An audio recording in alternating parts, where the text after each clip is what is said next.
Ayan guys, good morning. Yan yung sapatos ko, pinatahi ko kay Supernuts.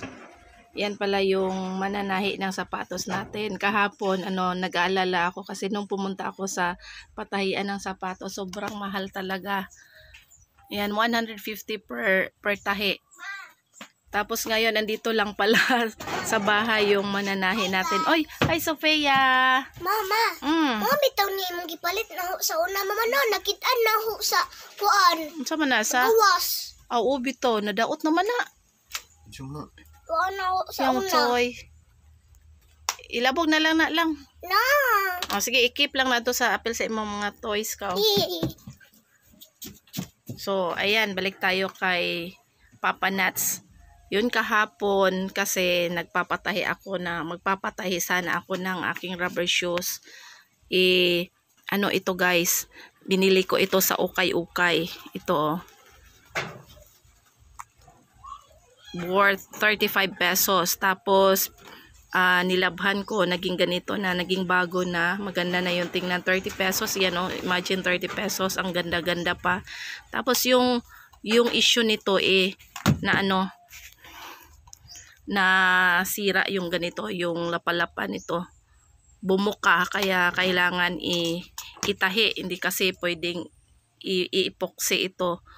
Kaya naisip ko na ipatahi lang ito. Nung hinatid ako ni Papa Nuts doon sa patahian ng sapatos, ayan, nagtanong ako, 150 ang mahal.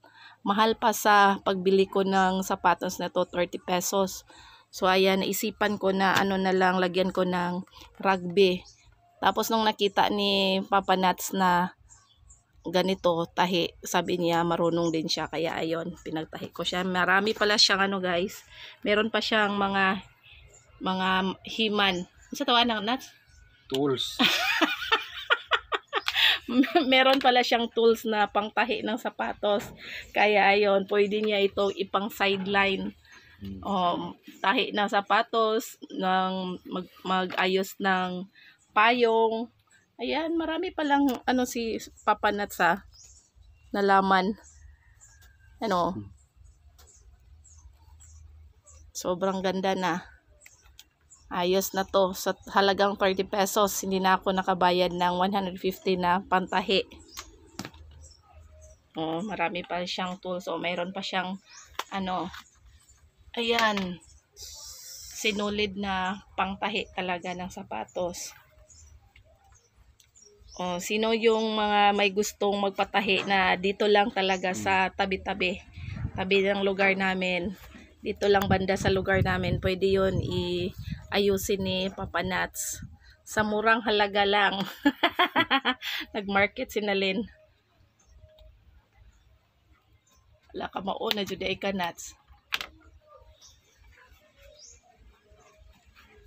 Napay usad to nga sapatos.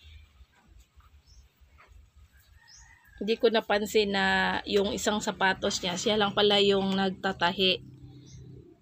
Nakita ko naman na parang professional yung pagtahi ng sapatos niya, kaya hindi ako nakapaniwala na siya lang pala. Nung nakita ko yung tools niya, ayan, to see is to believe talaga guys. Naalala na juga Nuts. Hindi na tayo makabayad nito sa ating shoemakers guys, kasi meron pala tayo dito na si Papa Nuts na yung taga-ayos ng ating sapatos.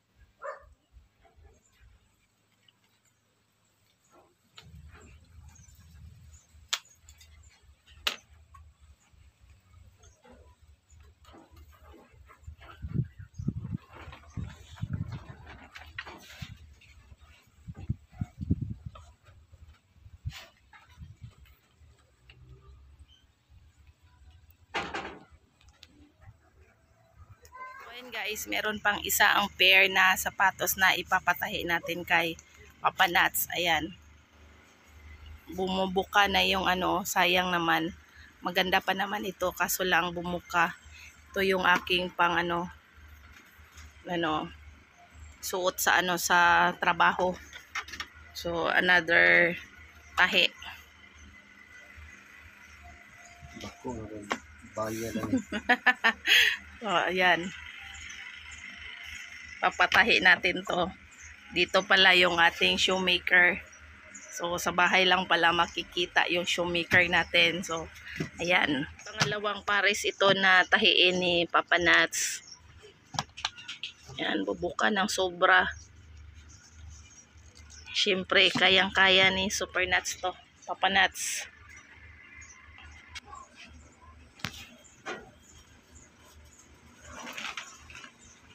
Na ganito. So ayan na guys, sinuot ko na yung ating bagong tahing sapatos. Ayan, napakaganda. Bagong pinalit sa ukay-ukay, galing sa ukay-ukay. 30 pesos only. Magandang sulit na sulit yung 30 pesos natin. So, ayan, tinulungan ako ni Ate Kenzie.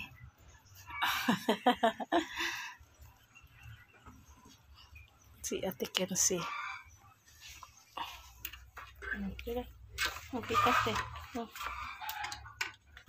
Okay na day.